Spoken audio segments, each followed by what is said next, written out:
भोजन खिला देते हैं। वो कहते हैं चलो बलि देने, कि देखो भैया तुम बलि रोज बलि दे दोगे लेकिन मुझे भोजन खिला देगा।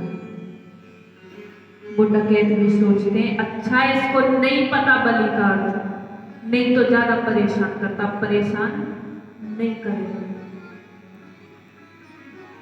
जड़ भरत जी को भद्रकाली माता के मंदिर में ले जाकर उनसे कहते हैं कि अपने मस्तक टेको। जैसे ही मस्तक टेकते वैसे ही वो डकैत उनकी बलि देने को जैसे ही तैयार होते हैं वैसे ही भद्रकाली माता दर्शन दे देती है सभी, और डकैतों का अंत करके और जड़ भरत के मस्तक पर हाथ रखती है। जैसे ही हाथ रखती है उनके मस्तक पर सरस्वती माता विराजमान होती है। उनको सब कुछ ज्ञात हो जाता है। कुछ समय बाद वो भगवान के भजन करने के लिए जाते हैं। जैसे ही जा रहे होते हैं तो रास्ते में और रघुगढ़ राजा की पालकी जा रही होती है।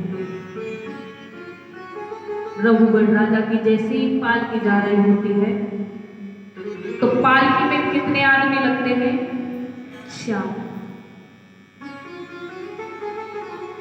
और शमशान में जाते हैं जब 4 ही लगते हैं। वही इधर रघुगढ़ राजा की पालकी में 4 लोग लगे थे। एक की हालत ज्यादा खराब हो जाती है, बीमार हो जाता है, तो उसके स्थान पर और वो भरत जी को पालकी में लगा रहे।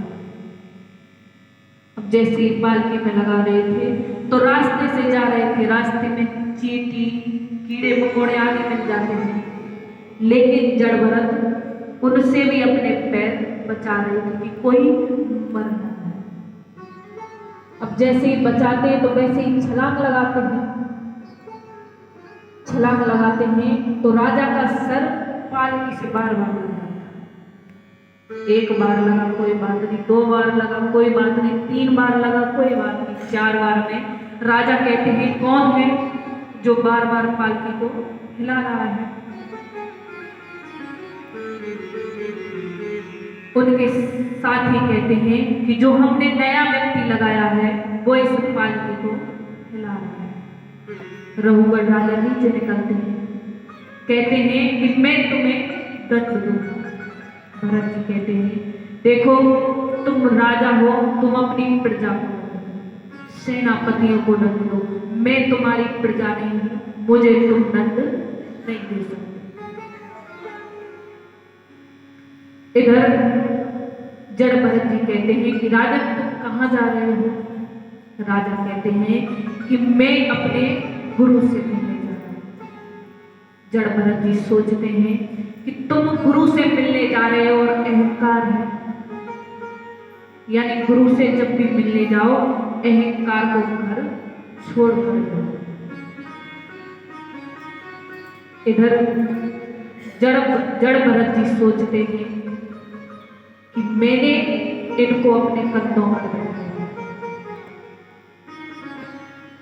वो और सन्यासी है, महात्मा है जड़ भरत जी, इनको कंधों पर बैठाया है। अगर फिर भी रघुगढ़ राजा अहंकार की वजह से नरक में चले गए तो ये गलत बात है। सही बताना भैया, हम जिसकी संगति करने वैसा असर आता है कि हम जब अच्छे की संगति करेंगे तो अच्छा व्यवहार आएगा। इसलिए अपने बच्चों की संगति जरूर देख लेना कि संगति कैसी। हाँ मैं मानती हूँ, तुम अपने बच्चे को समझाती हूँ कि बेटा किसी की संगति मत करना, लेकिन अगर बच्चे की संगति गलत है, यानी उसका कोई फ्रेंड दोस्त और शराब पीता है, तो वो आपके बच्चे से क्या कहेगा कि ले यार एक ढक्कन दे। वो एक दिन मना करेगा कि भैया मैं नहीं पीता, मेरी मम्मी मारेगी, मेरे पिताजी मारेंगे। दूसरे दिन बोलेगा, दूसरे दिन भी यही कहेगा कि मुझे मेरी माँ मारेगी, मेरे पिताजी मारेंगे। लेकिन तीसरे दिन क्या कहेगा, थोड़ा चख ही लेता हूँ, कैसा स्वाद होता है। और चखने में और आदत हो। तो माता बहन अपने बच्चों की भी संगति देख लें कि संगति कैसी है। संगति भी बच्चों की गलत नहीं होनी चाहिए। मैं बेटों की नहीं कह रही हूँ, बेटियों की भी संगति देख लो कि संगति कैसी है।